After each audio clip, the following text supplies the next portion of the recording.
Hi, I'm State Senator Ed McBroom, and March is Reading Month. It's always a great opportunity to share love of learning and try to instill in every child the value of reading. There's so much material to read, so many great books. If you don't like one type of book, there's another type. Encyclopedias, journals, biographies, science, hunting, fishing, fiction. There's just so much out there. And so if you haven't found the type you like yet, keep looking. And this is a great book called The Tawny Scrawny Lion. Once there was a tawny, scrawny, hungry lion who could never get enough to eat. He chased monkeys on Monday, kangaroos on Tuesday, zebras on Wednesday, bears on Thursday, camels on Friday, and on Saturday, elephants. And since he caught everything he ran after, that lion should have been as fat as butter. But he wasn't at all. The more he ate, the scrawnier and hungrier he grew.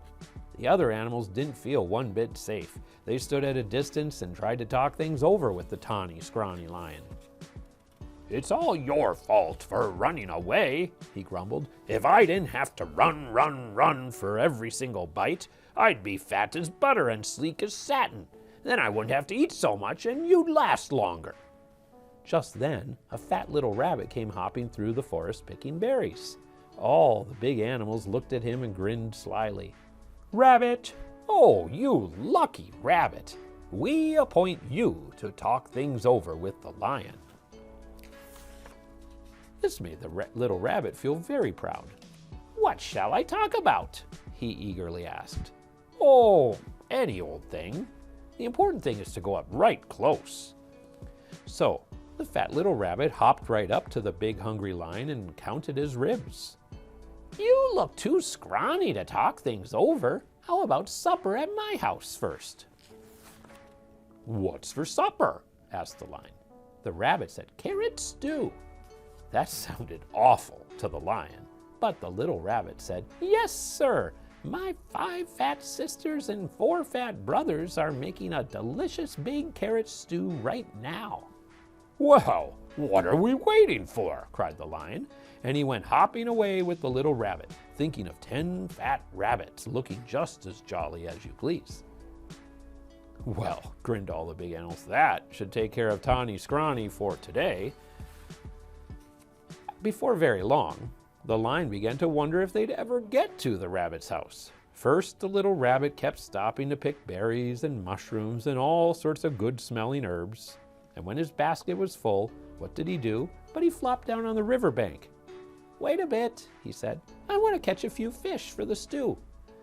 This was almost too much for the hungry lion. For a moment, he thought he'd have to eat that one little rabbit right then and there. But he kept saying, 5 fat sisters and 4 fat brothers, over and over to himself, and at last the 2 were on their way again. "Here we are," said the rabbit, hopping around a turn with the lion close behind him. Sure enough, there was the rabbit's house, with a big pot of carrot stew bubbling over an open fire.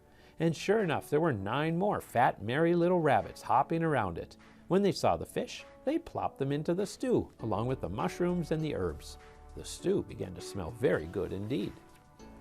And when they saw the tawny, scrawny lion, they gave him a big bowl of the hot stew. And they hopped about so busily that really it would have been quite a job for that tired, hungry lion to catch even one of them. So he gobbled his stew, but the rabbits filled his bowl again. And when he had eaten all he could hold, they heaped his bowl full of berries. And when the berries were gone, that tawny, scrawny lion wasn't scrawny anymore. He felt so good and fat and comfortable, he couldn't even move. "Here's a fine thing. All these fat little rabbits, and I haven't room inside for even one." He looked at all those fine, fat little rabbits and wished he'd get hungry again. "Mind if I stay a while?" he asked. "We wouldn't even hear of you going," said the rabbits, and they plumped themselves down in the lion's lap and began to sing songs. And somehow, even when it was time to say goodnight, that lion wasn't one bit hungry. He went off through the soft moonlight, singing softly to himself, and he curled up in his bed and patted his sleek, fat tummy and smiled. When he woke up in the morning, it was Monday. "Time to chase monkeys," said the lion. "But he wasn't one bit hungry for monkeys. What he wanted was some more of that tasty carrot stew. So he went off to visit the rabbits. On Tuesday, he didn't want kangaroos, and on Wednesday, he didn't want zebras, and he wasn't hungry for bears on Thursday, or camels on Friday, or elephants on Saturday. All the big animals were so surprised and happy. They dressed in their best and went to see the fat little rabbit. "Rabbit? Oh, you wonderful rabbit! What in the world did you talk to the tawny, scrawny, hungry, terrible lion about?" The fat little rabbit jumped up in the air and said, "Oh my goodness, we had such a good time with that nice jolly lion that I guess we forgot to talk about anything at all." And before the big animals could say one word, the tawny lion came skipping up the path.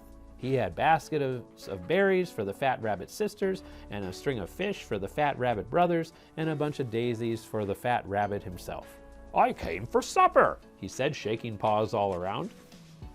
And then he sat down in the soft grass, looking fat as butter, sleek as satin, and jolly as all get out, all ready for another good big supper of carrot stew. The end.